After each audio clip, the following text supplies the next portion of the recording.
tingin ko ho dito, nag-e-enjoy na lang po 'to sa TikTok kasi madami, eh, muling sumisikat, eh. Kasi nung hindi siya nagti-TikTok at wala siyang binabanatan, medyo ano, eh, malamlam hindi na nga natin kilala, eh, nakalimutan na natin, 'di ba?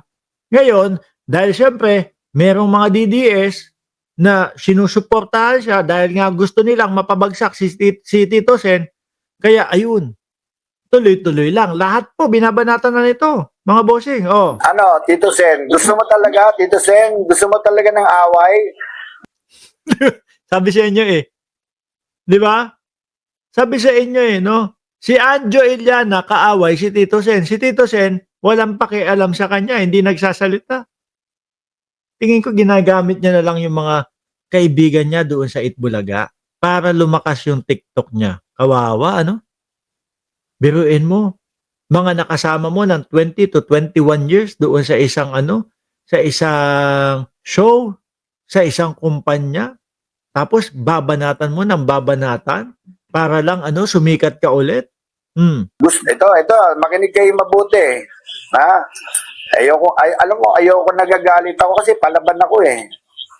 Tito Sen, gusto mo talaga ng away.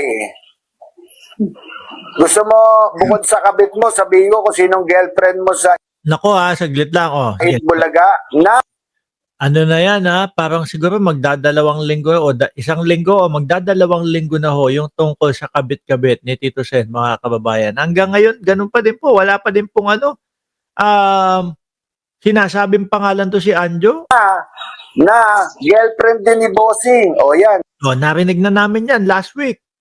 Yan din ho ang ulit na pinambablackmail ni Anjo Iliana kay Tito Sen. Pati si Jose Manalo, binanata na din mo kasi daw pinalitan yung pangalan na Anjo Iliana. Mukhang may pagtingin.